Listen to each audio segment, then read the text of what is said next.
I'm Coulter Wonkite. I'm already into the 420, damn it. So what are you doing? Nothing. Nothing? Why not? Trying to get on this Lifestyle Radio website. Sounds like a cool website. Yeah, it's alright. Oh, wait, I might have it. You might have it. You're listening to Lifestyle Radio. The opinions expressed during this show are those of the individual participants and do not necessarily reflect the opinions of their associated organizations or Lifestyle Radio. What's the matter with that cat there? Must be full of reefer. Full of reefer? Yeah, man. Mean that cat's high? Sailing. Sailing? Lightly. We now wander off the beaten path with an update from the Reefer Reporter. Hello and welcome to the Reefer Reporters. It's October the 22nd and we are live here at lifestyleradio.net and 420radio.ca. I'm Al Graham and today News Hawk Green Irene joins me at the desk to help deliver this week's Reefer Report. Hello Irene, how are you? Hey there, Al. I'm doing well. Busier than a bee, though, with all the news this week. Wow, isn't it unreal? Yeah. Are we excited? Are we anticipated? I know one thing, we're definitely volatile. And we are going to be busy. We're going to cram a lot of stuff into today's report, I can tell you that. Absolutely. There's a lot to be talked about. Okay, well, let's get at her then. Let's see. First story of the day. The first legal weed sold in Canada at Newfoundland shops. That's the headline on CBC. And that's about the sales. The first sales of recreational cannabis here in Canada. That's it. It was in Newfoundland and parts of Labrador. Midnight comes earlier than anywhere else in the country. And people were ready and waiting for marijuana to be sold to them over the counter. At the Tweed retail location on Water Street in downtown St. John's, the first sales went to Ian Power and Nikki Rose, who lined up outside for hours. Yes, they did. The lineup started out in front of the store at 8 p.m. Newfoundland time and steadily grew until midnight. And that's when history was made. And Mr. Power says, it's been my dream to be the first person to buy the first legal gram of cannabis in Canada. And he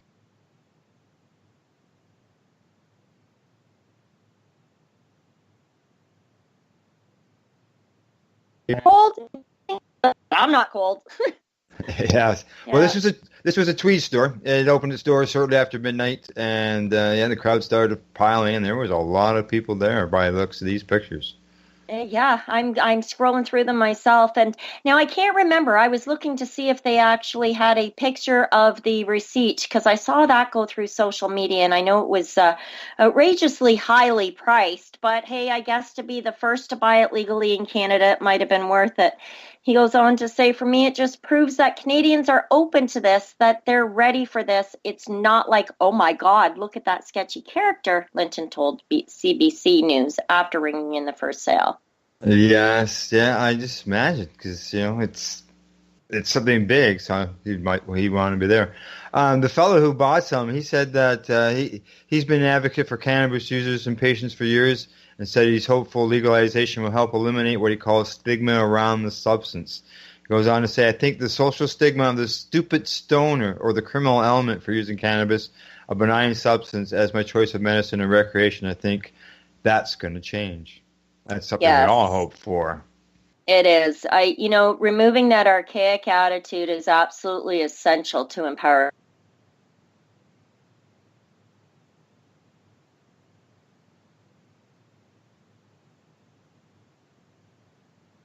Liquor Corporation, the regulatory agency, then said retailers will be allowed to operate from 9 a.m. until 2 a.m., meaning there was a 2-hour window at the very start of October 17th when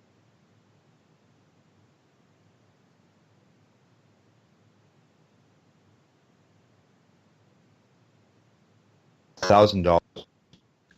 Is that how much they sold? $10,000 worth. Wow, yeah. Could you imagine? And that's now Tweed. That's part of Cannabis. Oh yeah, it Growth, is. Yes, yeah, they have licenses out there. Okay, and so one of the largest cannabis companies, Tweed, it officially opened at 11:30. Linton nearly missed the first legal sale due to high winds Tuesday that delayed his flight, but he was able to land to be on hand to sell the country's first legal weed. There are a number of other retailers like THC Distribution in Portugal, Cove, St. Philip's, just outside St. John's, where owners also opened for midnight sales. Yeah, the owner says he's living the dream, opening up a cannabis store at home, but worries that he might be out of product by Friday.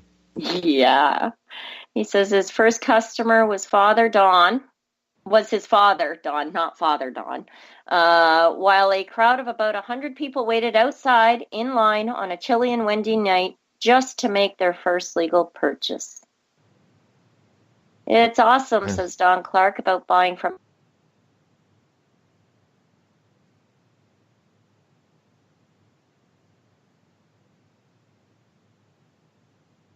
for more than 50 years. Geez, well, that guy, he's waited quite a while. 50 years.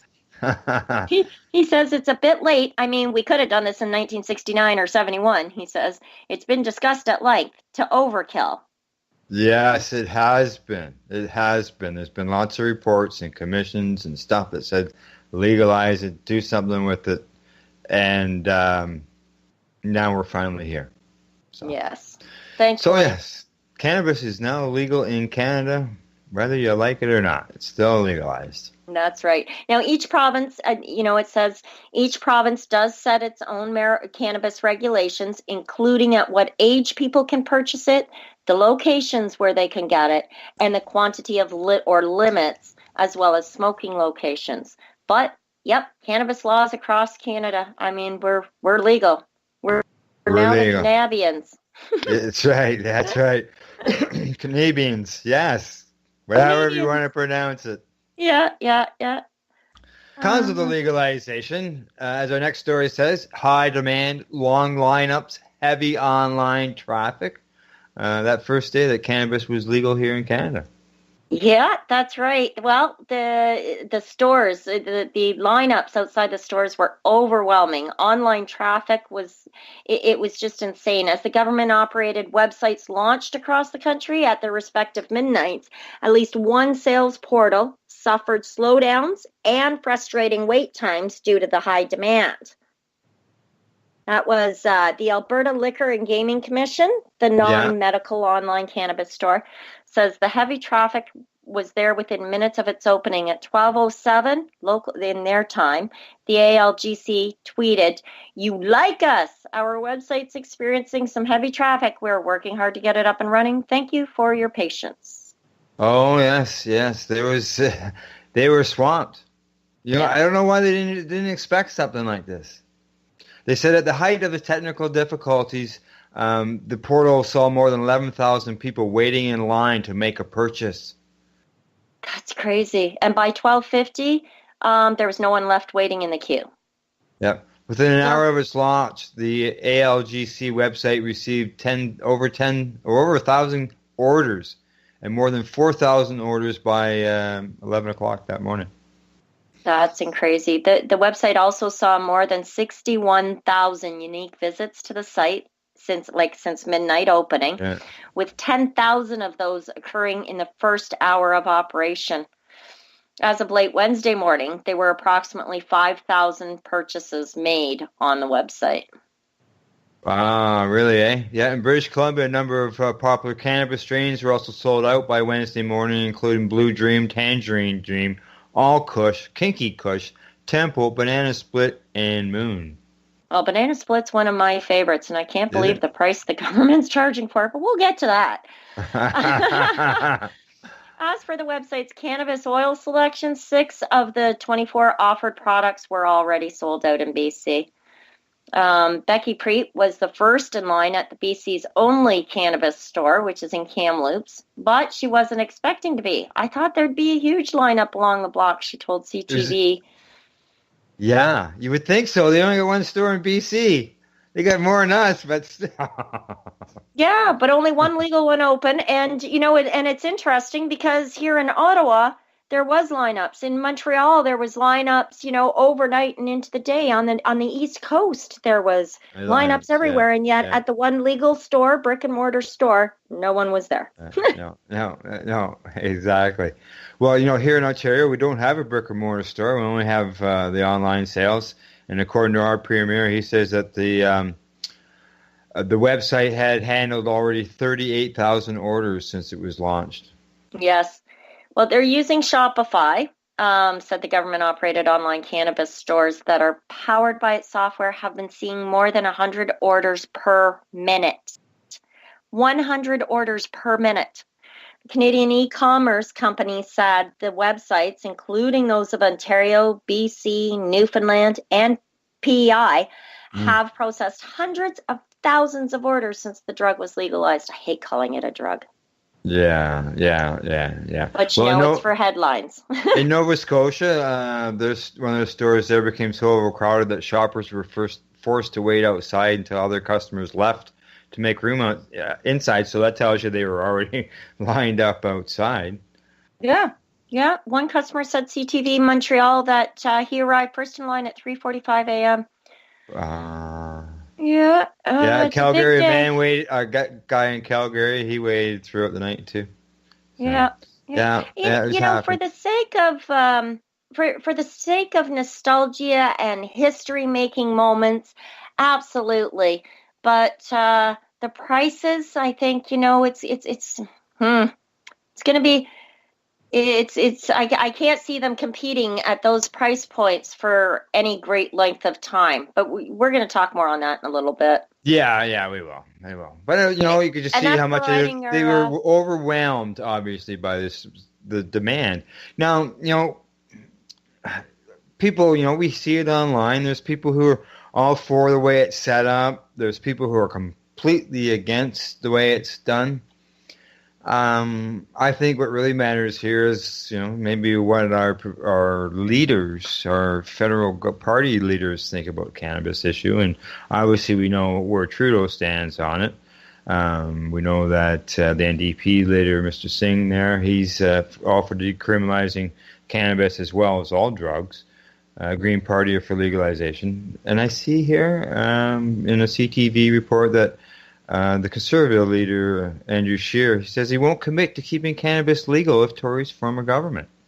Well, I'm thinking he really doesn't want a career in politics, and this is really, hello, Mr. Silly. But yeah, you're absolutely right. Conservative leader Andrew Scheer isn't promising to keep cannabis legal if his party wins the 2019 election. He says instead they'll scrutinize the rollout of legal pot and go from there. Yeah. The Conservative Party will do our due diligence, examine the consequences of this decision, and will examine the reality on the ground, he told Martin on CTV Power Play Thursday. Yeah, well, he's been critical of the whole rollout of it. He says it's been rushed. It's been there's been an artificial deadline that was imposed there. He pointed out concerns about health experts, what they've been saying as far as the minimum age for consumption and the uncertainty around the roadside screening tests. It's where do they really stand on it if they're against some of those things, and he won't commit to it. Yeah, no, exactly. The Conservative leader was among those who voted against legalization, despite having admitted to smoking cannabis when he was younger. He made the admission in an interview with Radio Canada's Tout le monde en parle. Parler? Tout le monde en parle. My grandfather would be giving me hell right now for not pronouncing that properly. So we'll just lower the voice. Scheer isn't the only Tory keeping mum about the future of Canadian cannabis under the Conservative government. Well, their health critic, Marilyn Gladue, a.k.a. Toaster Lady. Yeah, wouldn't say whether the Tories plan to put the toothpaste back in the tube when it comes to the cannabis legalization, but when asked whether cannabis legalization has already been the point of no return, she wouldn't provide a firm answer and instead focused on public well-being.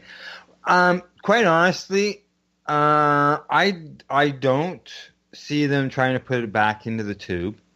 What I do see myself is an MMPR version for recreational users. That would mean, government-controlled stores, if that, or who knows, they may still make us order it online. I can say goodbye. You could probably say goodbye to personal growing. They took away the patient's rights to grow with the MMPR. What would stop them from stopping recreational rights? This is it. Yeah. Yeah. The Supreme Court of Canada has already ruled that governing parties can decide what they'd want to do with cannabis legalization. And that's horrifying. That's horrifying. And again, this is one of the reasons why I preach all the time.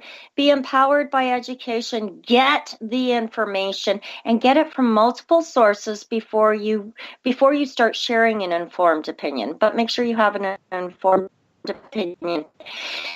Cannabis is a very volatile. For almost a century, we have been conditioned to believe that it is a nasty, evil drug that's going to eat your brain.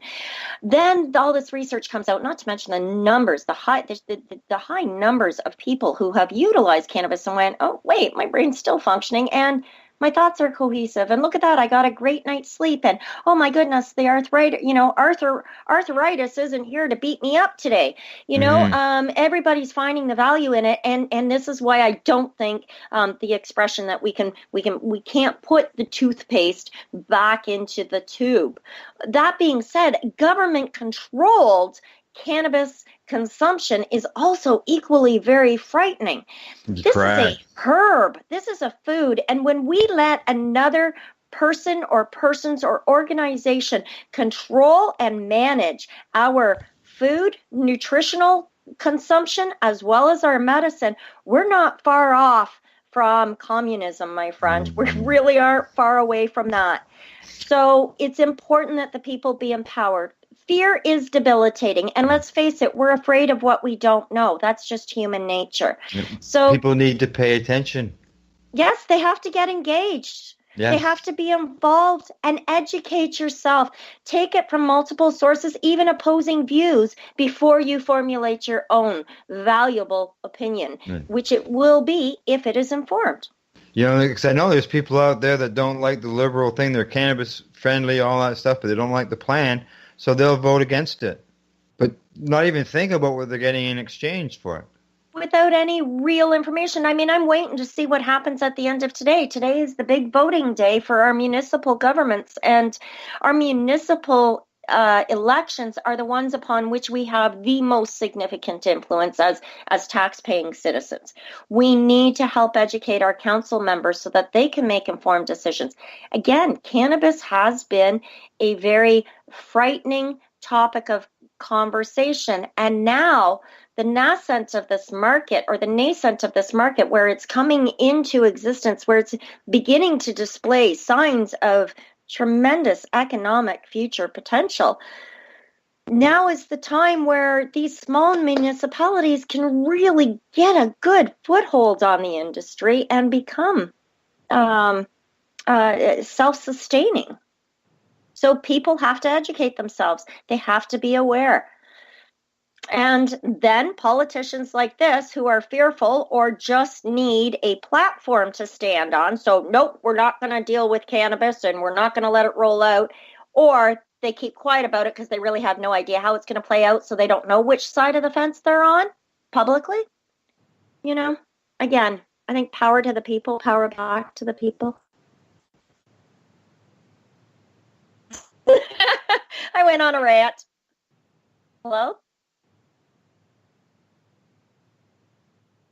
Hello. One of our mayoral candidates came to the all candidates meeting prepared for the cannabis issues. She had all kinds of information, so I was happy to see that. Excellent. All right, okay. Sorry, I think I lost you there for a bit, but yeah, I was looking at here. I kept pushing my mute button because I had to cough and my computer wasn't changing over. So probably at my end it wasn't showing anything, but maybe at your end it was. Okay. All of a sudden I looked up and it was at mute again. I went, okay. Okay, now we talk about Canada legalizing. Now, we're not the only ones that are looking at legalization as for cannabis. There's other countries as well, including New Zealand. Their government announced late last year that medicinal cannabis would be allowed, and the country is due to hold a national referendum by 2020 on whether to legalize and regulate its use. That's so fantastic. But for now, the recreation, they say that they've agreed to a referendum, shows how far the debate has come in New Zealand. And that's from a senior policy analyst. He goes on to say, and the fact that they have a model in Canada, yay, we're leaders, a country they have good relations with, that they're quite similar to culturally can only help the reform cause. Yeah, right now in their country, you get a fine of $500 for possession to a 14-year jail term for growing it. Well, Mexico, ravaged by the drug war, violence, and corruption, Mexico decriminalized the possession of small amounts of marijuana and other drugs in 2009. But a series of Mexico Supreme Court rulings beginning in 2015 began laying the groundwork for cannabis legalization by holding that people should have the right to grow and distribute cannabis for personal use. Yeah, well, the country's incoming industry minister, Olga Sanchez, participates and says that she will push for broad marijuana legalization. She has the blessing of the incoming president, who won the office back in July. Yeah. John Walsh, he's an advocacy group involved in an advocacy group in Washington. He says Mexico is really the significant comer in this debate. It's likely they'll be debating legislation to regulate the national cannabis market next year. Yes. Former President Vincent Fox, who calls himself a soldier in the global campaign to legalize cannabis, earlier this year joined the board of directors of venerable cannabis publication High Times to advance his agenda. Mm-hmm. In the Netherlands, they're hoping to keep cannabis users away from dealers of harder drugs. So, I'm assuming cocaine, those sorts of things. The Netherlands in the late 70s began allowing coffee shops to sell cannabis. The shops still remain a popular attraction, especially in Amsterdam. My dream place to visit. And but it remains illegal elsewhere in the country. Purveyors have long complained about having to resort to the black market to obtain it, since cultivation is outlawed. Yeah. Some people don't realize that. They don't realize it's outlawed there, but it is to grow. But that might be changing, because the new government has committed to a trial program by which it will license a producer to provide cannabis in 6 to 10 cities. So people, I don't know whether it's just one producer for the whole country, or hopefully expand that into multiple people, where these craft growers can all get involved in it, because they've got obviously a lot of people who do grow over there. Obviously, yeah. Well, in South Africa, they're taking our lead again. They're very happy to have seen us do what we've done. South Africa's Supreme Court ruled last month that adults can use cannabis and grow it for personal consumption in private. It remains a conservative country, but Rolls says that the ruling, combined with Canada's move, has opened the door to a more serious debate about how legalization might proceed in South Africa. Yeah. In Italy, reform advocates have been promoting cannabis legalization there for years without success, but in 2016, a law legalizing production of hemp took effect. Since then, the dried flowers of the plants have been sold in some shops, giving supporters new hope for future legalization efforts. Mm-hmm. Well, somebody says Italy's parliament, and it still needs support from more legislators. Italy could be one of those dark horses in the race to be the first country to legalize in Europe. Yeah, and the last and final country, they actually predict here that they think the United States is going to legalize cannabis. Yeah, we're going to talk a little bit more about this from a different perspective, from a business perspective in a bit. But who is it that says here, I don't think Canada legalizing is going to move the ball with regard to legalization in the U.S., especially with this administration, says Hannah Hertzer, who tracks international cannabis policy for the New York-based Drug Policy Alliance. While, President Donald Trump has said that he would likely support a congressional effort to ease the federal prohibition, his Attorney General, Jeff Sessions, is a cannabis critic and legalization opponent. Yeah, well, Senator Ron Wyden, he's a Democrat from Oregon, which has legalized cannabis. He says that now that our neighbor to the north is opening its legal cannabis market, the longer we delay, the longer we miss out on potential significant economic opportunities for Oregon and other states across the country. Yeah. And he's absolutely right. Unlike the Americans, we aren't as aggressive with our media marketing tactics. We don't tend to have the same aggressiveness. So it'll be interesting when and if the States does come on. Yeah, exactly. Okay, Irene, let's get one more story into us. We sort of touched a bit on this earlier, but we'll get into a little more depth here, and then we'll head for a break.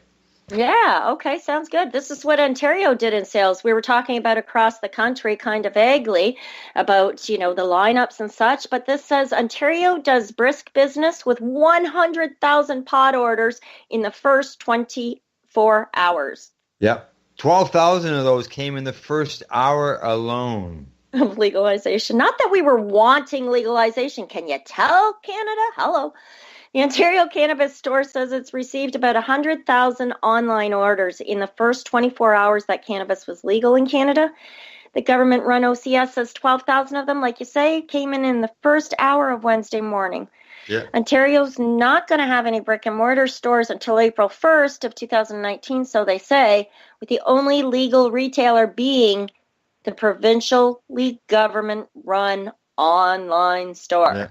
Which they say has run without service interruptions and has seen 1.3 unique visitors in the first 24 hours. Insane. Yeah. It says the customers started to receive their orders on Thursday. I have seen some stuff posted online. As have I. I just started seeing it. I'm anxious to get back after our break because we've got a lot to say about the stuff that's showing up. Yes, we do. Before we go, though, OCS President Patrick Ford says he's amazed by the volume of sales. Yeah, and just so you know, he's, from my understanding, he's no relation to the Premier. Okay. Same last name. Okay, all right. Okay, it's medication time, and as we do that, our listeners will hear a bit of a man's view on how cannabis legalization has turned out in Colorado. We'll have the results from the ground as far as, grassroots, people who are involved in the thing at our next break. So we'll get a different point of view at the second break. And you'll know we're coming back when you hear about the land of Sensi. You're listening to the Reefer Reporters. We are live here at lifestyleradio.net. You're listening to Lifestyle Radio.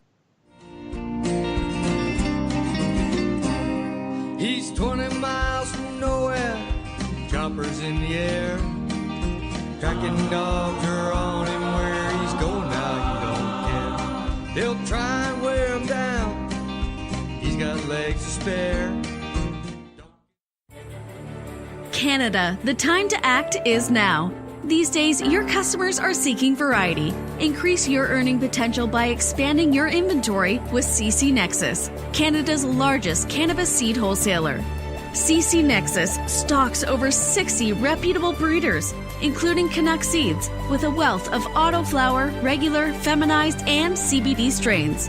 All first-time customers will receive a free pack of Canuck seeds, plus a mug, t-shirt, and additional promotional materials. Add strains and increase your profit with CC Nexus, your Canadian-owned and operated wholesaler of cannabis seeds. Discreet, worldwide stealth shipping from Canada, supporting you locally. Call today, 1-844-843-7995, 1-844-843-7995, or visit us at ccnexus.global. Are you looking for cannabis news, education, and people's opinions? Are you looking to learn what Canadian and international cannabis advocates are doing, not only now, but what got them to this point in their lives, and what does the future hold for them? Do you want to learn how patients are using cannabis as their daily medication, or learn how their cannabis use helps them with their medical condition? If you answered yes to any of these questions, then I'm going to suggest to you to tune in to Lifestyle Radio. Catch their live weekly shows and have your questions and concerns answered and find the experience you're looking for. Monday, catch your weekly news broadcast with the Reefer Reporters. Then on Wednesday, get several hours worth of cannabis public education. We get things started with Cannabis and Coffee with Tamarawana. Finish up your evening with the award-winning Pace Radio Show with Al Graham and joint host Kim Cooper and Alicia Yashishin. No week would be complete without tuning into Friday night's program, the 420 Radio Show featuring Al Rapp and the 420 Radio crew, Mary Jane Baker and Marcel Gignac. Cannabis is a lifestyle, and you can catch all your cannabis lifestyle information right here at lifestyleradio.net or at our sister site, 420radio.ca. Hi, this is Al Graham of the Pace Radio Show. Are you keeping pace, as in keeping people advocating cannabis education? If you're not, and you're a cannabis consumer, then why not? Others are working hard every day to help educate people about cannabis so you can enjoy your daily 420. Get involved and speak out. Be loud and proud so that you can keep pace.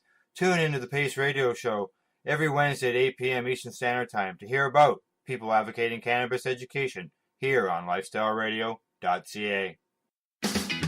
Enjoy the buzz of legalization with Canadays, your friendly neighborhood Campbellford head shop. From lights to plant nutrients, books, consumption accessories, and more, we've got all your basics to grow or consume cannabis. Let us help you grow your 4 with weekly Tuesday night gardening sessions for beginners. Visit our info center or take a look at our piercing services and body jewelry, now available in-store through Campbellford Lifestyle Shop. Canadays, more than just a head shop. 17 Bridge Street West, Campbellford.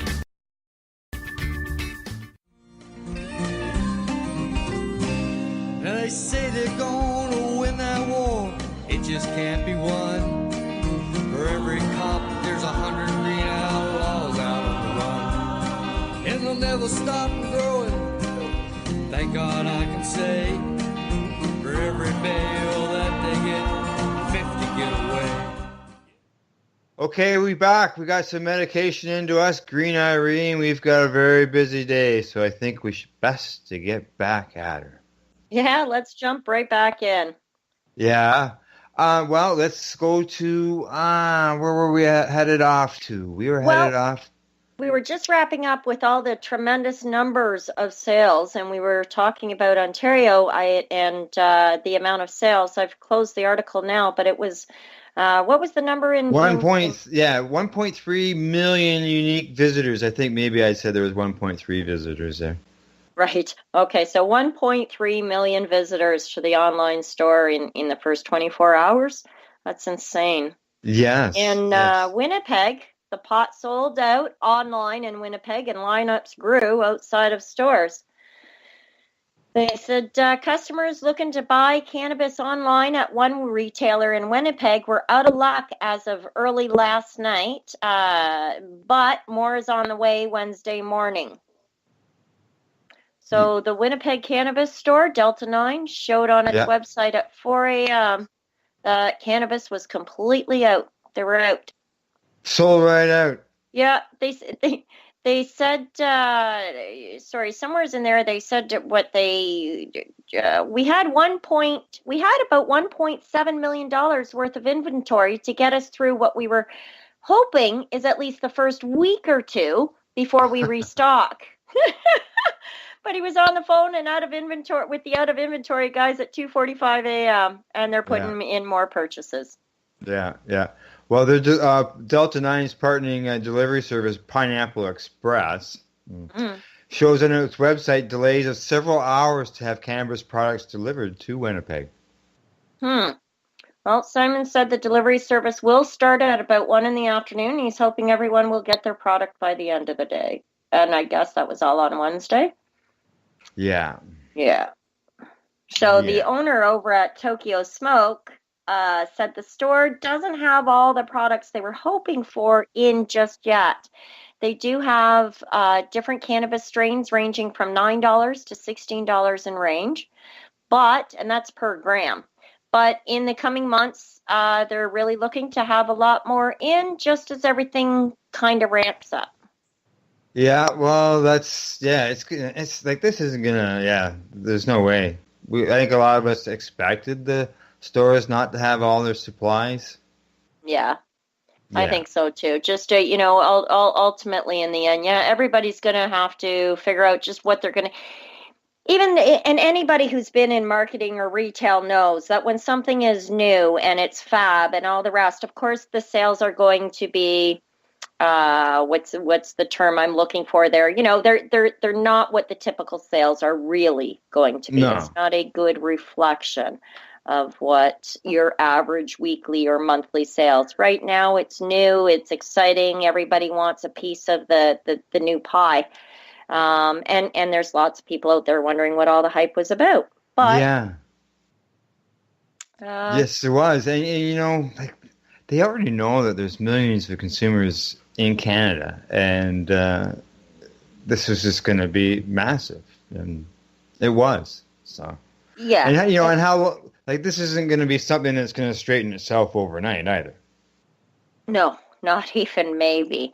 One of the pieces we'll be talking about. Well, our very next piece says let's go right into legal, yeah, Canada's legal cannabis market needs 2 years to stabilize, says an analyst. And even he says throughout the video clip that and that might be a little generous. We may need closer to 5, but Canadians should expect legal cannabis prices to fluctuate for roughly 2 years, according to analysts tracking the market for the price of marijuana or cannabis. Brad Martin, the director of the Calgary-based Can Standard, collects public price listings for cannabis and aggregates the numbers to establish an average.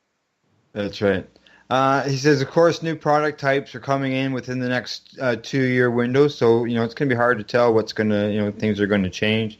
And obviously prices are going to go up because by then, in that 2 years, or going to go down, he predicts, I should say, because there's going to be more supply in 2 years' time versus there was last week.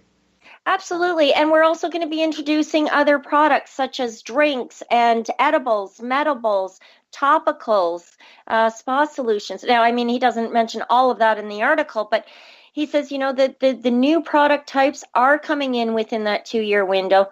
So that's gonna change how those numbers are reflected. But ultimately, we're looking at the lowest price available for a single gram of cannabis on October 17th in Canada ranged from $5.25 per gram in Quebec all the way up to $13 in Saskatchewan, and $13.13, so $13.13 in the Northwest Territories.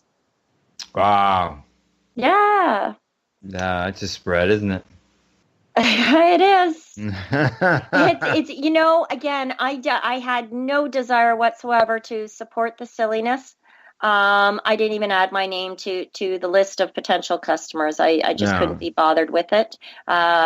I waited for a day or, till Thursday afternoon sometime before I even investigated the look of the site, simply because, I just didn't want to be a part of impacting those statistics for them.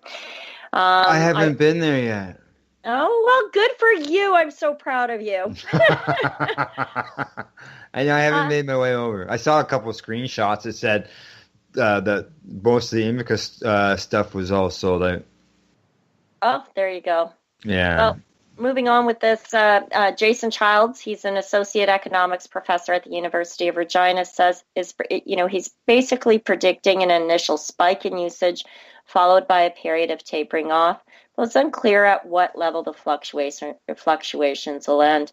He basically says, I don't see this as having a huge transformational impact right away. People should, go ahead. Yeah, he's suggesting that people should wait like almost up to 10 years because of these other things like the edibles, and we haven't got a clue when it comes to the social drinking of cannabis beverages. All this stuff's all new. It might just explode. Exactly, and it's not going to be an overnight shift. No.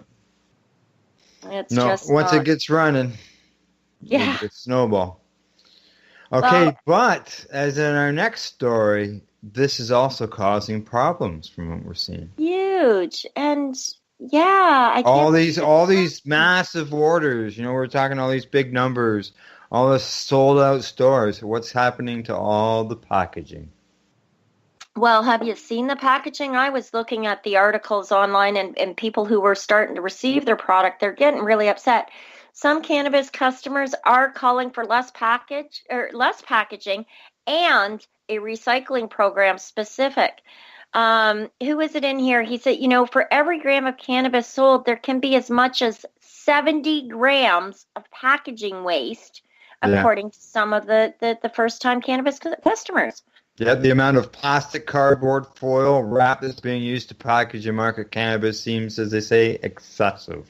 Well, it is. And you know, Remy Robichaud of Moncton says it's really shameful. Being a coastal province, they should be doing something about the amount of plastic that goes into our ocean.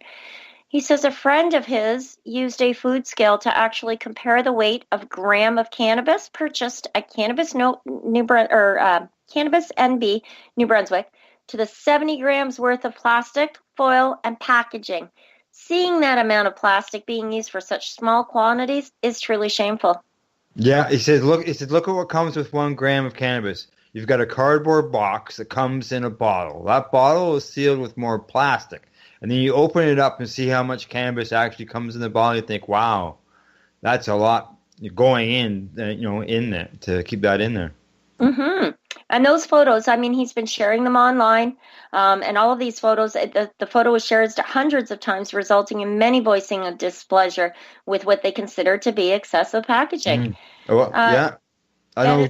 Tracy Curley did that. She had a picture of the grams of what she bought in her hand and had a picture of all this packaging. It was huge. Oh, it's crazy. Well, you know, and it's because of the packaging mandate. On its website, Health Canada mandates that cannabis be packaged in an immediate container that is tamper-evident, child-resistant, prevents contamination, and keeps cannabis dry. It also states that the regulations would require that the immediate container be opaque or translucent. Products could have both an inner and outer package, but every package would need to be labeled in accordance with the proposed requirements. It also states that each order of cannabis included an informational document developed by Health Canada that includes health and safety information. Well, I guess it's designing that with all their wisdom that they want to recoup all their costs that were necessary to legalize this industry. Yeah. I mean, I don't know about you, but a baggie, I'm pretty sure a little sandwich baggie is about 20 cents. Am I wrong? And we do have vacuum sealing components. Yeah, we do. Really need all of this packaging. I mean, they've gone above and beyond what is necessary. With Ziploc, like sealed, with those sealing machines that you can get for your kitchen counter and all that. Yeah, the vacuum seal baggies. Yeah, are they not childproof? Yeah.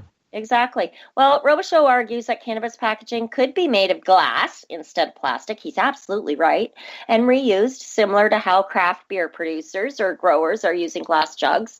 There's many more options out there. And right there, ladies and gentlemen, who's ever listening, if you're looking for an industry, a way to get into the cannabis market without getting into cannabis itself, maybe look at the packaging, look at the labeling, look at the marketing of this product.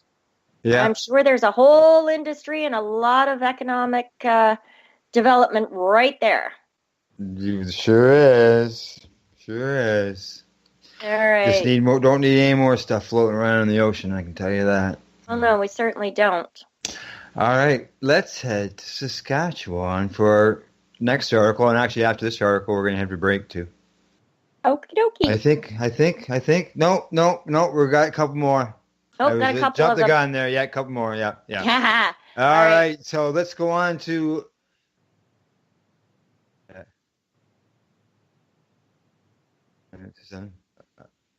All right. Yeah, we'll do this one and then we'll go to a break. So. Sure. All right. Now with cannabis legalization, there are new charges. Mm-hmm. And I see there on the first day there was a few charges that were laid. But we're going to touch on one here from Saskatchewan, where police issued the first ticket for using cannabis in a car. Well, I guess that was the competition. That's what they were in competition for, weren't they? To see who could do. Those of us who consume cannabis were racing out to see who would be the first sale, and then the police were racing out to see who would be the first fine. And sure enough, there's enough dum-dums in this world, like you said, in a car. How ridiculous and silly can you be? Passenger was slapped with a $360 fine. That's right, and I got to correct myself. It was 3 days after it was legalized. Oh, but there was one the day of, and it was $618 or something like that. I can't remember where it was. Yes. But I believe it was on a boat, and they had access to, or available access to a controlled substance. Anyway, Yeah. we'll carry And on with this there was others. There was another one in Ontario where there was a $200 and some odd fine for basically the same thing, having it accessible to the driver. It's got to be carried like alcohol. It's got to be put in the trunk, or if you don't have a trunk, it's got to be out of reach of the driver. Yeah, and you know I have pity for the police forces, simply because they really don't know how to handle this. They haven't been schooled or educated on the subject in most ways. That being said, I noticed on social media about half an hour before we logged on that somebody was just charged. She's a medical patient, and she was stopped, and the first officer, she said right away, yes, it's legal, I'm medical, and she was surrounded by 6 cop cars. Oh, wow. So this is an intimidation tactic because, quite honestly, fear is debilitating, and those of us who don't know or don't have confidence do feel fearful, and all of a sudden we're allowing somebody else to take control. Information is power. Know your rights. Talking about a $672 fine, I just happened to find that situation. And that happened. The person was charged with consumed cannabis in a motor vehicle on a highway. That happened 1 hour after cannabis was legalized. The Winnipeg police issued their first ticket for consuming cannabis in a car. There you go. And I mean, guys, really, did you have to be that kind of a dumbass? Why does there always have to be one bad apple in the barrel? Yeah. Now, they don't know if it was the driver or whether it was a passenger. They're not sure on that. And they also suspect that the cannabis was illegal because there's no way that the sale, online sale, started at midnight, and there's no way that the person had it by 1 a.m. Yeah. All right. Well, if those people are listening, they might want to do themselves a favor and keep in mind that everything and anything you say can and will be held against you at some point in time. So shut the hell up, talk to your lawyer, and get the issue dealt with. Now, those aren't the only charges. No. There was another charge as well, which could have been completely avoided. I know which one you're talking about. That's right. A youth has been charged with unlawful possession of cannabis. Yeah, near Calvert. Now, I was under the impression that Calvert was in Maryland area. So I haven't got a clue where this is Calvert. He's in Newfoundland and Labrador. Right, but Calvert, I believe, is the Maryland, the borderline or something like that. I don't, you know what, geography, shut up, Irene, I don't really know. So let's go on. This guy was charged. This is a kid who's been charged with possession of cannabis under Canada's new cannabis laws. Fairyland RCMP say they stopped a speeding vehicle on Route 10 near Calvert around 5:20 in the afternoon on Sunday. They say that the driver, a youth, was found in possession of cannabis. He's been charged with speeding and possession of cannabis while under 19 years of age, which is, of course, as we know, the legal age to buy recreational cannabis in Newfoundland and Labrador. And we don't know how much he had, because that also depends, what the person could end up being charged with, as far as what he's looking at or facing as far as fines and. That's right. And whether or not he's a Canadian citizen is going to be another issue too. Something that could have been completely avoided. Absolutely. My motto is give no excuses. Speeding vehicle. Exactly. That's a reason to get you pulled over. That's giving them an excuse. Yep, exactly. And if you don't draw attention to yourself, why should they? Why should they pay attention? That's right. There you go. Yeah. Common sense, people. Common sense and cannabis. You and I and every other cannabis patient, we could be found guilty of a DUI even though we hadn't medicated in the last few days, right? Exactly. I can go an entire 24 to 36 hours, so up to a day and a half without any cannabis consumption and still register as being THC impaired. Now, fortunately, medical law is different than recreational law, but keep in mind, patients, that the police don't know how to handle the difference, and so you could be going through a lot of grief for no reason. Don't draw attention to yourself. Use some common sense. Well, I had a black and white behind me for 22 kilometers. Oh, I always feel like a little chihuahua running in front of a pit bull when I got somebody behind me like that. It's like, God, man, is he still there? Don't get nervous. Don't give me any excuses.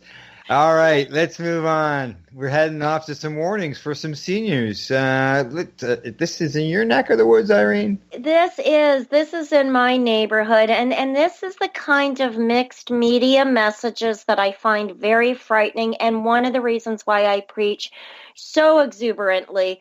Please, people, educate yourself. Have an informed opinion. Get information from multiple sources, even opposing sources. But in this particular case, the Muskoka Health Unit is warning senior citizens to not mix cannabis with other medications. It says, and this, I can't stress it enough how important it is to get more information. This article, the information that Mary Kocher from the MuskokaRegion.com, the message she's trying to deliver is that older adults on one or more medications should use caution when coming to cannabis or when utilizing cannabis. She says many are already on a lot of medication. One of our key messages is to not mix cannabis with alcohol or drugs. Don't mix it with anything because it certainly can potentiate, and I hate that word, potentiate. It's such an ambiguous word, the effect of cannabis and cause a lot more problems.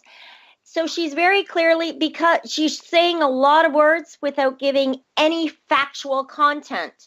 Many are already on a lot of medication. Well, of course they are. They're senior citizens, and this is what the doctors have done to them, for God's sakes. And maybe some cannabis would help them get off of those medications. Right, but, well, there goes her job, though, doesn't it? And either that or she's got to, I don't know, get an education. But, yeah. And here I get it. It's this new product, this new industry, a lot of hyperbolic media, a lot of mixed messages, a lot of missing information. But here is a lot of misinformation that is dangerous because it's coming from the health unit. People, yes. Patients, educate before you medicate, educate before you recreate. Use some common sense.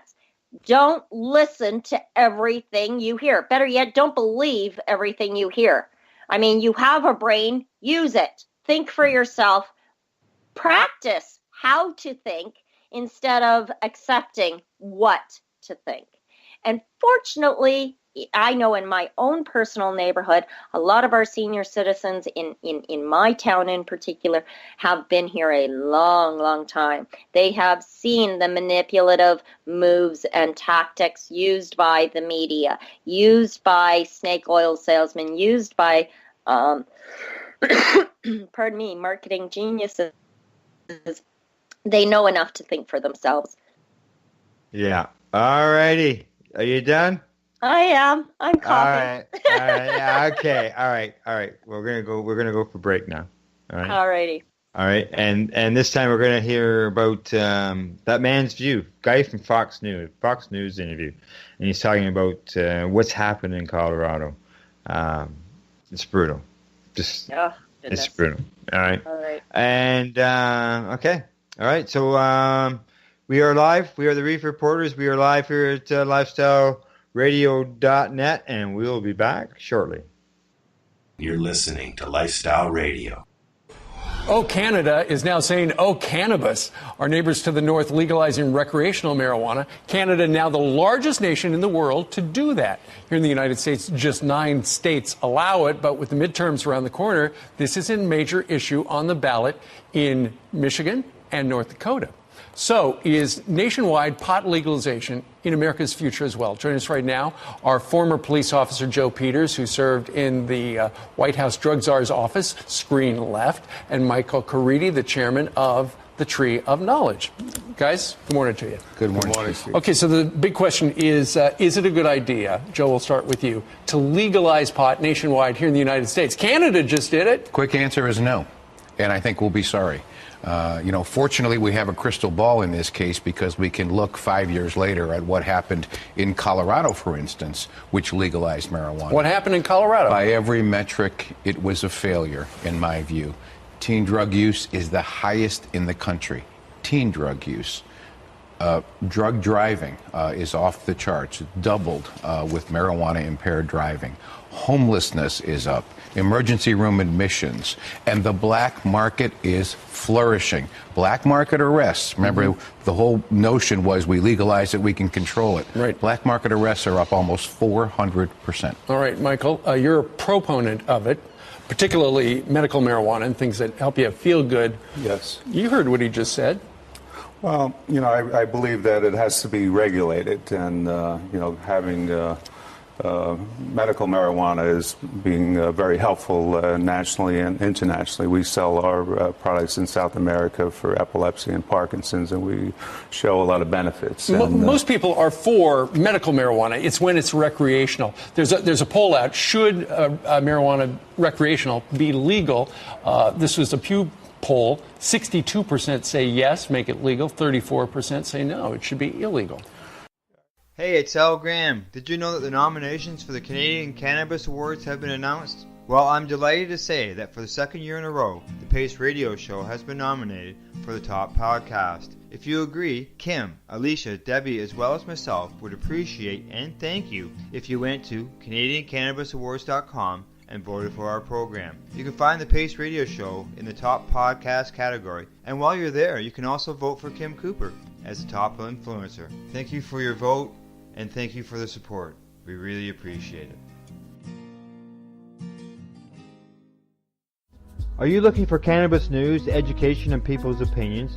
Are you looking to learn what Canadian and international cannabis advocates are doing, not only now, but what got them to this point in their lives, and what does the future hold for them? Do you want to learn how patients are using cannabis as a daily medication, or learn how their cannabis use helps them with their medical condition? If you answered yes to any of these questions, then I'm going to suggest to you to tune in to Lifestyle Radio. Catch their live weekly shows and have your questions and concerns answered and find the experience you're looking for. Monday, catch your weekly news broadcast with the Reefer Reporters. Then on Wednesday, get several hours worth of cannabis public education. We get things started with Cannabis and Coffee with Tamarijuana. Finish up your evening with the award-winning Pace Radio Show with Al Graham and joint host Kim Cooper and Alicia Yashishin. No week would be complete without tuning into Friday night's program, the 420 Radio Show featuring Al Rapp and the 420 Radio crew, Mary Jane Baker and Marcel Gagnac. Cannabis is a lifestyle, and you can catch all your cannabis lifestyle information right here at lifestyleradio.net or at our sister site, 420radio.ca. I'm going to the land of Sensi. Anybody wanna come with me? Follow me to the land of Sensi, where I'm gonna use that Sensi tree. I'm going to the land of Sensi. Anybody wanna come with me? Follow me to the land of Sensi, where I'm gonna use that Sensi tree. In the land of Sensi, all clothes are made out of hemp. Makes very good garments, stronger, warmer, cheaper than cotton. 3 times the strength and takes longer to rotten. There's something for everybody in the land of Sensi. I'm not joking. Marijuana is not just for smoking. Okay, we're back. We got that medication session into us again, Irene. We better get right back into the news, though. We did. There's so much to cover. Our next story up is by Forbes, and it's a new crop of marijuana merchants forms the future of cannabis retail. Absolutely. Cannabis is a whole new industry, and there's so many industries to spring off of there. This guy says right away, it's social media. A whole new crop of marijuana merchants and support services are popping up, literally inventing the categories as they go. Yes, in anticipation of what he called the Green Wave, an event that was recently held in Chicago. Yep. And that's where they were talking about the future of cannabis retail. He says, we are yet to become familiar with what a cannabis store should actually look like, observed the organizer, Gwen Morrison, the CEO of Store WPP, the Americas. Right now, the experience is inconsistent as the category extends from the cold dispensary format to a lifestyle boutique. But in the future, some stores may look like bakeries and others may take on the look of fine jewelry. They may. The seedy head shop where you were kind of, it was a little, you're not so sure you really want to step in there into the back room. They're very likely to be a thing of the past. My friend Wayne has a head shop. It's brightly lit and it's very clean and it's tidy. Yeah. It's no those seediness dark to rooms. it, man. It's the dark rooms in the back after you walk through, and then you go through a couple of crickety stairs, and I don't know about those places, and we're not going to see that. I mean, I don't know that there was that many of them around to begin with, but one of the panelists at the event, Steve Wiseman, he believes that the best thing is the foundation, the knowledge of the employees.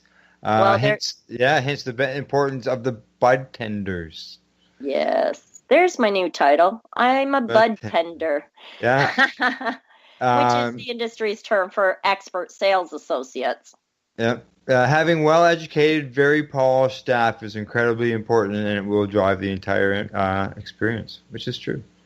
Absolutely. An educated consumer is a happy consumer. There is none of that residual, what do you call that? After you buy something, you kind of feel guilty and think, oh, maybe I shouldn't have, whatever that's called in marketing. I can never remember the term. But, you shouldn't have that. If you have if you're making an educated or informed purchase, you don't have that discomfort at the end. That's right. That's right. Yeah. That's the big thing, the patients have been going into dispensaries and being able to ask those questions. When it comes to going to retail stores, they're not going to have that medicinal information, and they're not even supposed to be really even talking about it. So, no. In fact, you cannot call the OCS and ask questions about a product. No. So exactly. Again, the need to educate the consumer, to have an educated consumer, to have an educated retailer, this is what's going to make a huge difference. I was just scanning through here, and it says here that the contemporary service-driven experiential retail may be a good guide to where weedtail will go in the U.S. Yeah, weedtail. You like that, eh? In the U.S., publicly traded cannabis company MedMen has been celebrated as the Apple Store of weed. Yeah. Well, as they state, we do not run pot shops. We manage class-leading retail stores that happen to sell cannabis. Yep. And the stores are open, clean. They're very modern with iPads on tables. They provide more information. They have upscale-looking branded products on the walls. The T-shirt wearing bud tenders to help customers, and purchasers are placed in the iconic fire up shopping bags. Well, I know the dispensaries and stuff have been using iPads for quite a while, so I don't know. They're modern too. Yeah. Let's see. One of the new retailers building a buzz, they say, is Fire and Flower, which has been granted an interim license to trade in 2 provinces. Oh, this is new news to me. Yeah, they have big plans to be Canada's dominant player, according to their CEO, who says he aims to the best-in-class store design that will aim to elevate the retail experience. And I'll put in brackets, and add to the cost of the cannabis. Yeah. It all costs money. It's nice to have a nice store, but... But you're paying for their paint job. You're paying for their decorating abilities. And this is, again, ladies and gentlemen, grow your own. There's a song in there. I know there is. There is. There is. It's by King Bong. It's called Grow. There, King Bong. I got to hear that one then. So back into the U.S. If MedMen is the Apple Store, San Francisco-based cannabis delivery service, Ease, is the Uber for weed. This service offers cannabis and accessories ordered on the app, and they get delivered to your doorstep in under an hour. Wow, and considerably faster, quite often, they say. Yep. As much as, yeah. What do we do? We got, we're what, 24 to 72 hours? Yeah, minimum. That's providing the company you ordered from didn't run out, depending on where you are in the country and how long you're going to have to wait for their shelves to be restocked. It's a little bit disturbing, but hey, you know, anything new, there's going to be a few hiccups and some waves, right? Well, here in Ontario, we have to wait 6 months before we get a store we can walk into. So, yes, and ideally, that's going to be a huge day in and of itself. Let's see. Yeah. Aside from where to go from here, Gwen Morrison cautions that there are many legal and logistical hurdles for operators and suppliers wanting to become national brands, certainly across the U.S. At the same time, Morrison says that the marketing and store design opportunities are exciting, and the whole concept of cannabis brands is a fresh canvas. No, it is. Oh, yeah. Yeah, it's a blank sheet. Yeah, this may well turn out to be one of the more interesting retail experiments. It's a blank sheet as long as it fits within the government's tight regulations. Power to the people. Yank it away. Like I said, you know, a lot of locals said to me when they saw me on Weed Wednesday there, it's like, oh, congratulations. And, you know, you must be really happy. And I said, are you kidding me? Now the real work begins. The real work is education, normalization, and privatization. Yeah. Need changes, that's for sure. It's not just privatization. We need changes in other things, too. Yes, absolutely. So, all right, let's move on to our next story, which seems horrifying. Yeah. Cannabis from yeast. Will synthetic cannabis help grow the industry? Isn't that disturbing? Yeah, everybody wants to jump on the bandwagon, and right here is one of those snake oil salesmen. Be very careful about what you're getting. Have an education on the subject. Be an educated consumer. Much like making craft beer, yeast enzymes can be used to create THC and CBD, which are, as we know, are the active chemicals that are found in cannabis. So says this Boston-based company.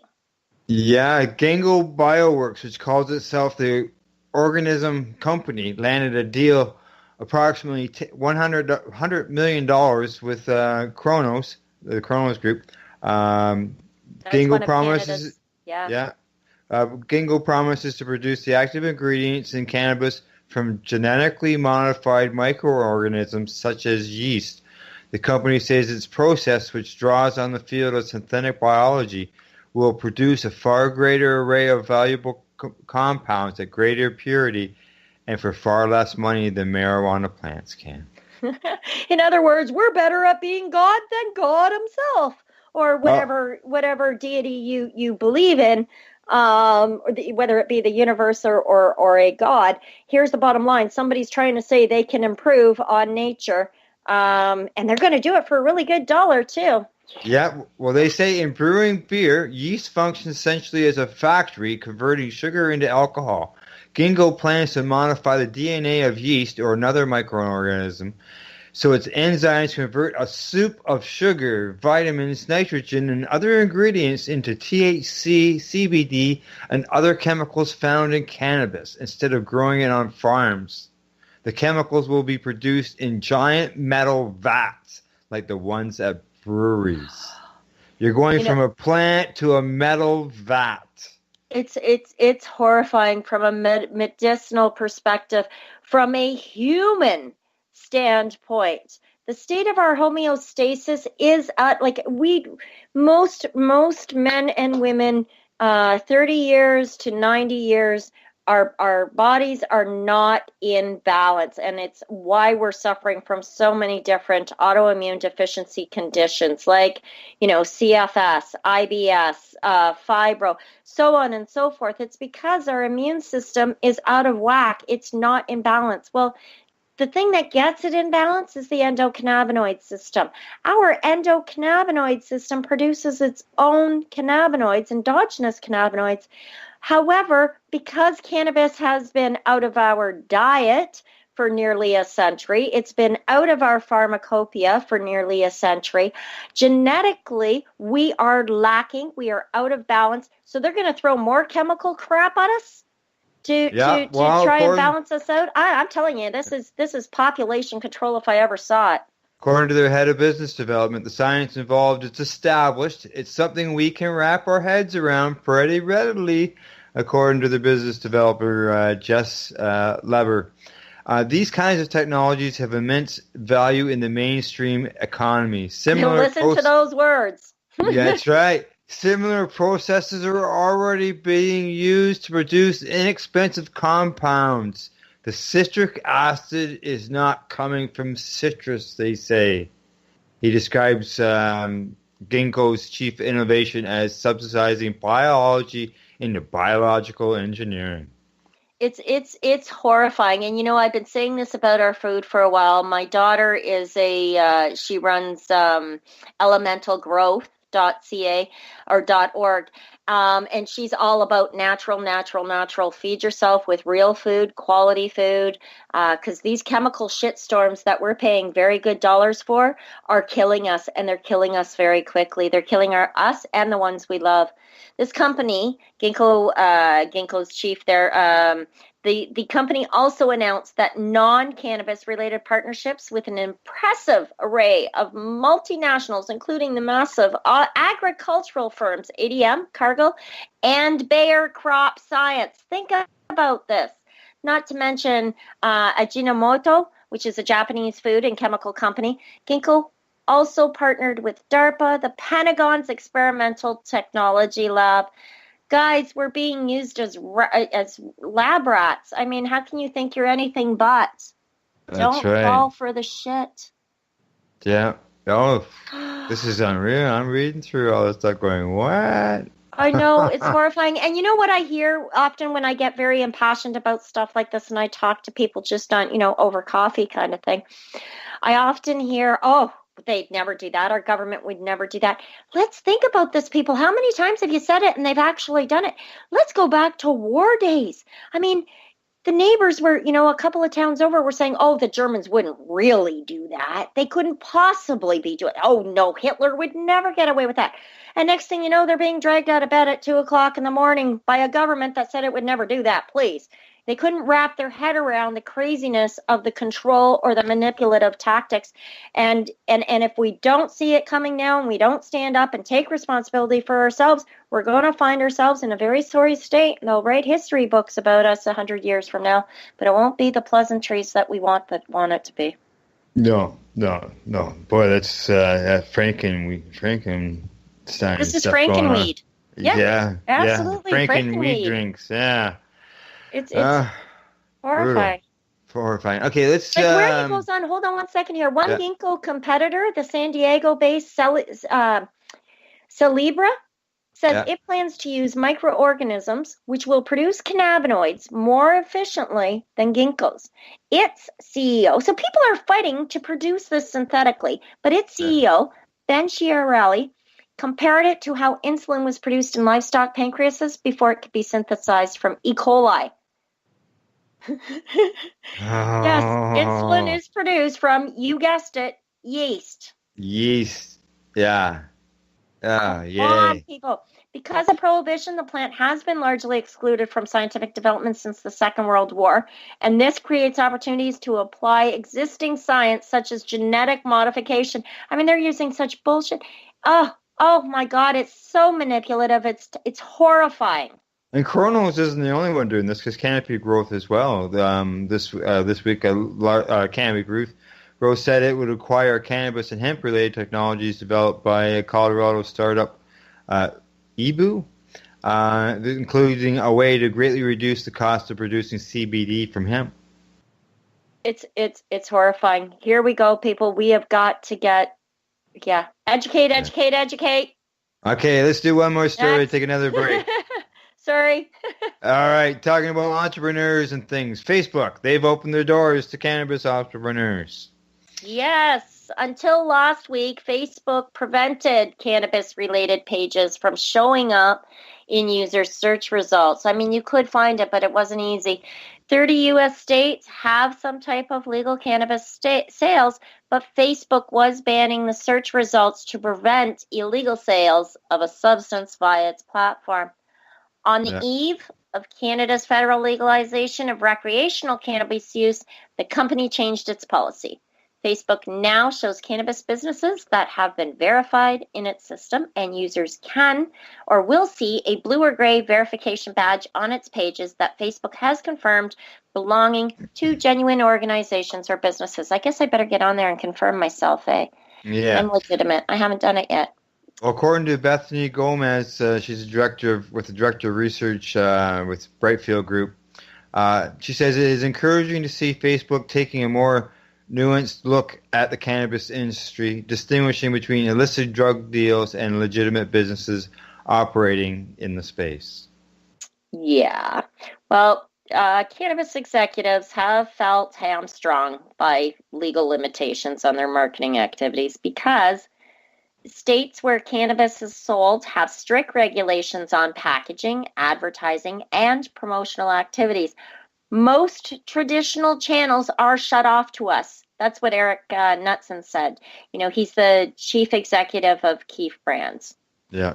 Marketing limitations posed by companies like Google and Facebook that go above and beyond what is required by law have had a significant impact on cannabis companies' ability to develop their digital presence, according to Dustin Iona. Ionati, yeah. He's co-founder of Artisans on Fire, a cannabis-focused marketing agency. Yeah, well, you know, and yeah, he goes on to say, creating a strategically sound digital marketing campaign in any industry always begins and ends with Google and Facebook ads. And cannabis brands have had to deal with many barriers to this type of marketing since the birth of the industry. Even myself, when I had opened up Cannabis Corner Cafe, which was a very legal vape lounge and cafe info center for cannabis, I couldn't put an ad in our local newspaper. I couldn't put in an ad on the radio. I couldn't because, and everybody said the same thing to me, change the name of your business. Why would I? I am not ashamed of my name, nor of what I am doing, and I am not doing anything illegal. To go and hide in the closet would be shameful. But it really did limit my marketing and advertising opportunities. It wasn't until after I closed that a lot of people had started to find me, and our township couldn't wait to be given the opportunity to race down in the middle of the night and turn my sign around, defacing my sign after I was out of business. Nasty people. Well, we had a local paper that was very favorable towards the Cannabis Advocate, and they were very helpful to us to get the message out.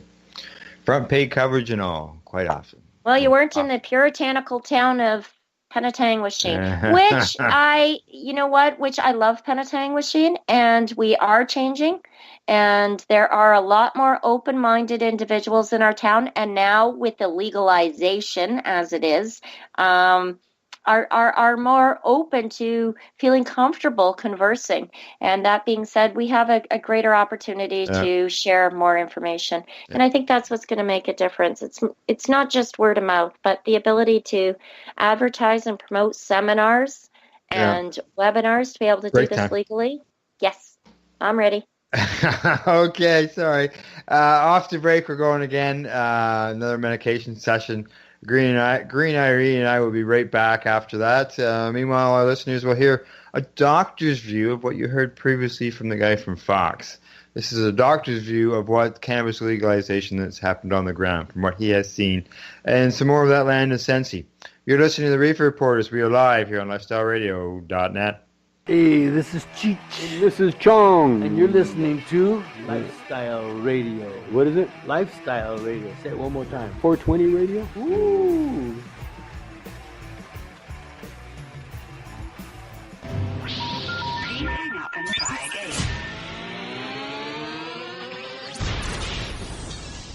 You're listening to Lifestyle Radio.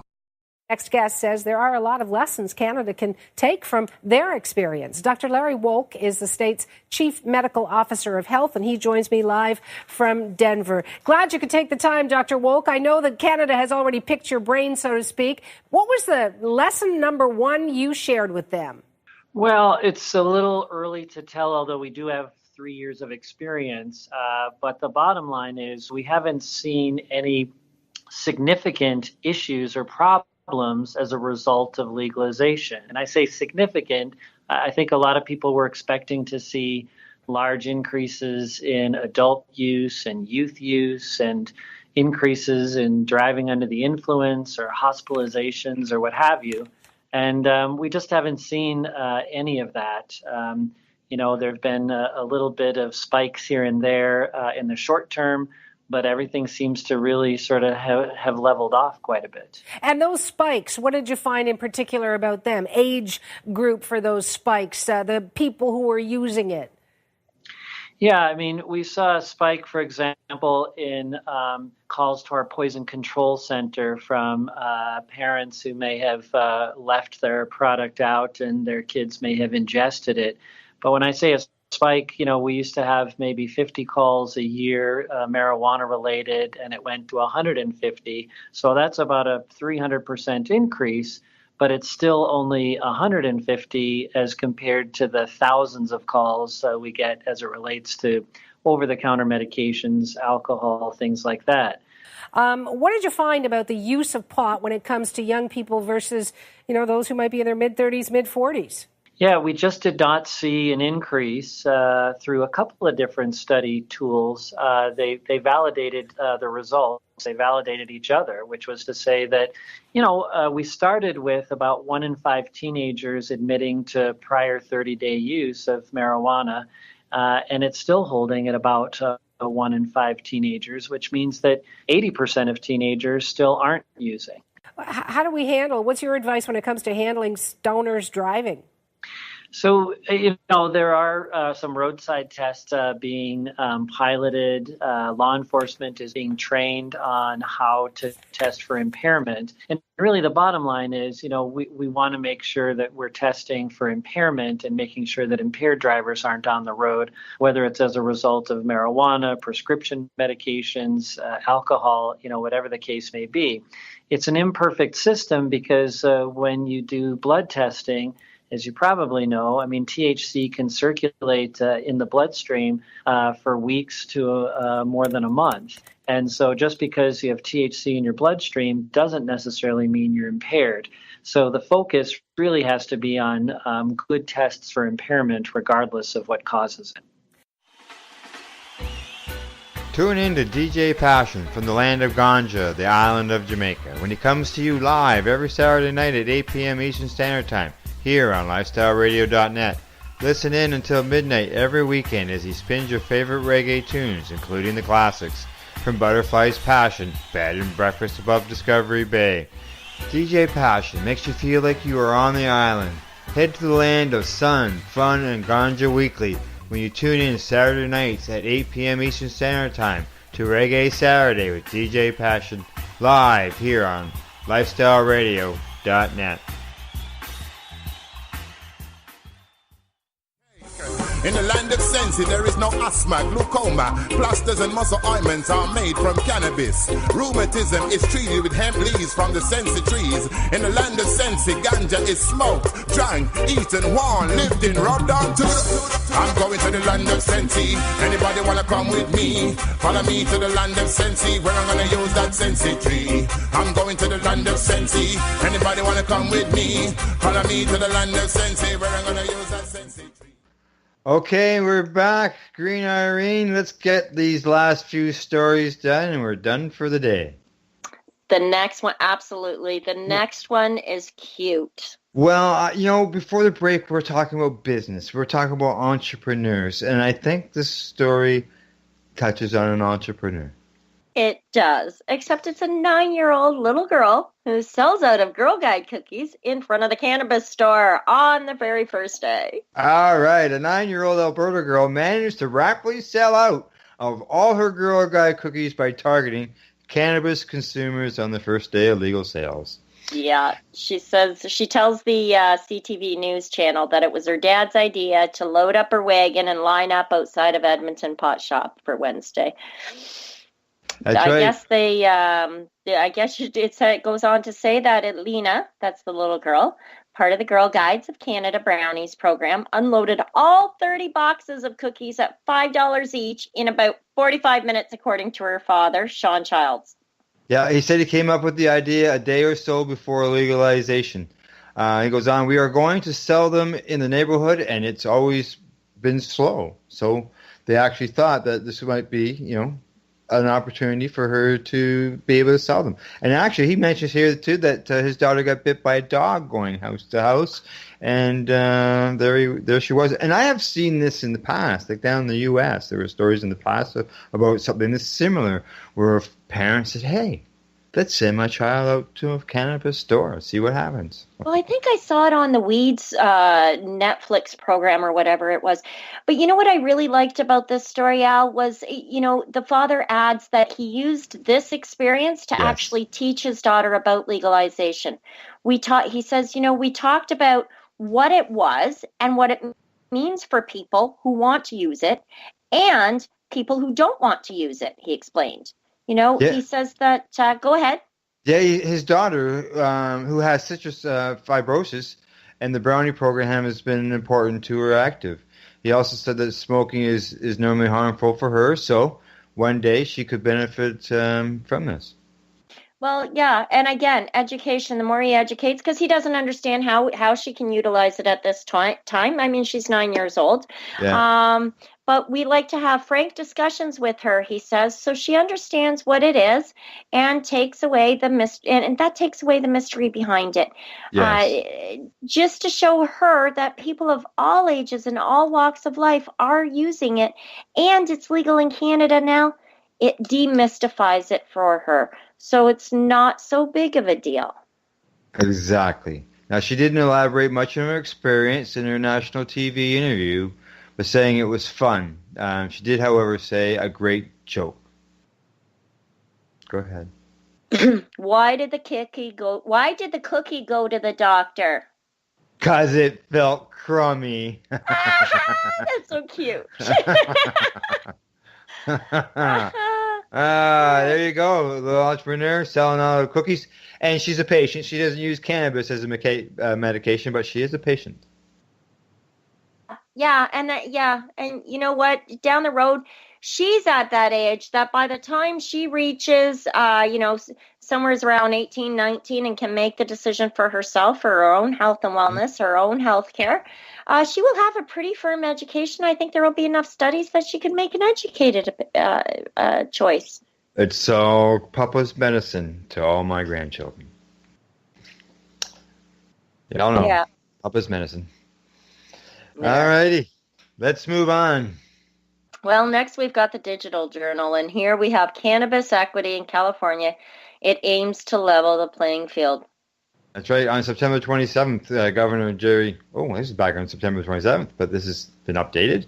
Jerry Brown signed the California Cannabis Equity Act, and in many ways the act recognizes the failed efforts of the war on drugs and the devastation cannabis criminalization had on minority and underserved communities. Yeah. It goes on to say that California lawmakers allocated $10 million in the initial funding for the act, and it will go into effect next year. Oh, yeah, I think this is old news, isn't it? Yes, it says September. Well, look at that. I don't think we even need to touch on this then, because it's all hypothetical, and I'm just curious about the close at the very end of the article. Now, keep in mind, this was from last year. It says about the closest Canada has come can be found in Manitoba, and it's only a hybrid model, not really an equity program at all. Province will give approval preference to retailers with First Nations partnerships, and that's not much, especially when Canada needs to start real cannabis equity program. Yeah. September 27th is when the announcement was made. The article came out 2 hours ago. Oh, so, as I said, it has been updated. Yeah, it's all right. It's all right. Yeah.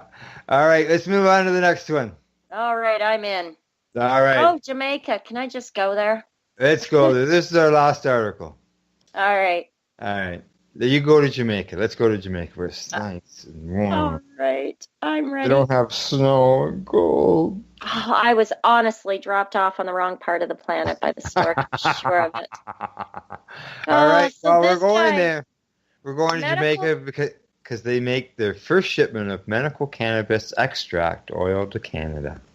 There. Kingston, Jamaica. Audley Shaw, Minister of Industry, Commerce, Agricultural and Fisheries, has announced Jamaica's first legal export of medical cannabis extract oil to Canada. The shipment to Canada was authorized through an import permit that was issued by the Government of Canada through Health Canada for Jamaica, and an export permit issued by the Ministry of Health in Jamaica.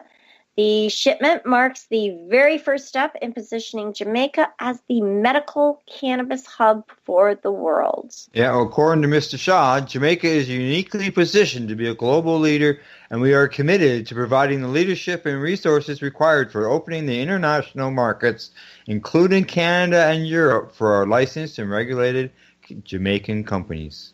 Yay. Minister's statement was endorsed by Lincoln Allen, who's the CEO of Cannabis Licensing Authority. He also identified international export opportunities as a major target for the CLA, that's Cannabis Licensing Authority. Yeah, well, according to the CEO, the CLA is fulfilling its mandate as well as a commitment to enabling the timely development of regulatory framework to position Jamaica as a global leader for the export of cannabis for medicinal and scientific purposes. Yeah. The import permit from Health Canada was obtained on behalf of Jamaican-based licensed producer Timeless Herbal Care, which was then granted an export permit by the Ministry of Health. Yeah. Well, according to Courtney Beattie, who is the president and CEO of Timeless Herbal Care, Timeless continues to be a trailblazer in Jamaica, and the accomplishment of landing the first shipment of extracted oil, which was cultivated and extracted at our facilities here in Jamaica, is a fulfillment of a mission we began 5 years ago. Yeah,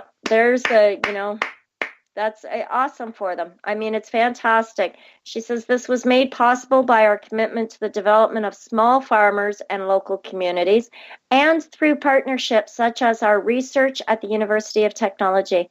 Our international partners such as Open Vape and Mount Sinai Hospitals are also helping to guide us in producing the highest grade extracted oil, which can be used for clinical trials, leading to the development of medicinal products for the world. Mount Sinai Hospital, is that the only one I know of is in Toronto? Yes, sir. There we go. With this announcement and the commitment of the government of Jamaica, as well as several other key programs that will be announced shortly, Jamaica is rapidly moving to take its place in the fast-growing medical marijuana industry globally. Yeah. Creating jobs for people on the island, that's for sure. Yes.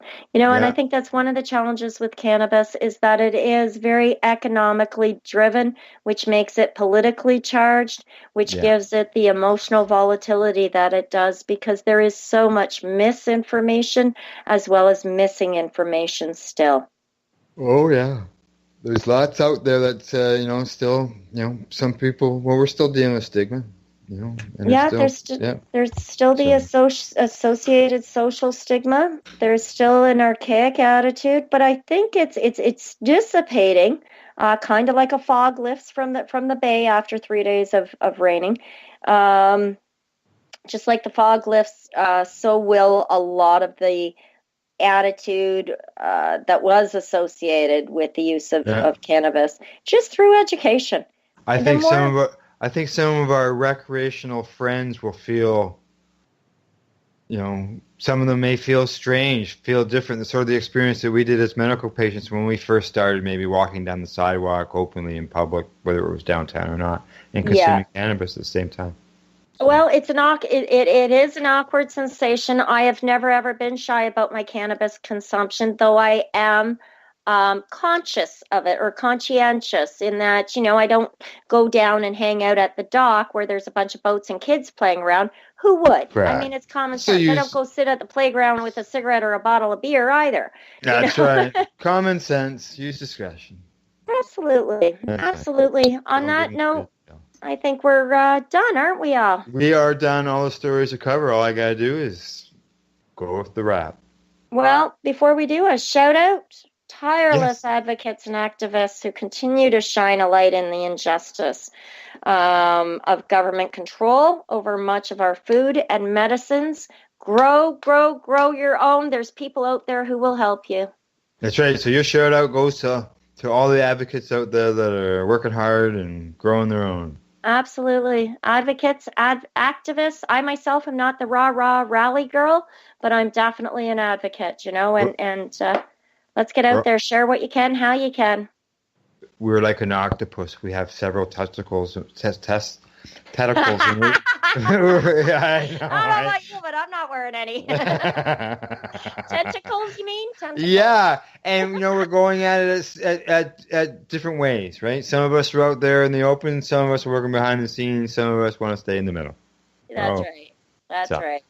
All right, that's our Reefer Report for October 22nd, 2018, before I say anything else wrong.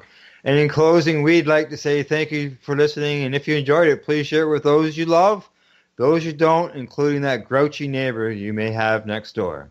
Until next week, don't forget to educate, medicate, do not incarcerate. Amen. Ciao for now. So what are you doing? Nothing? Why not? Trying to get on this Lifestyle Radio website. Sounds like a cool website. Yeah, it's alright. Oh, wait, I might have it. You might have it. You're listening to Lifestyle Radio. The opinions expressed during this show are those of the individual participants and do not necessarily reflect the opinions of their associated organizations or Lifestyle Radio.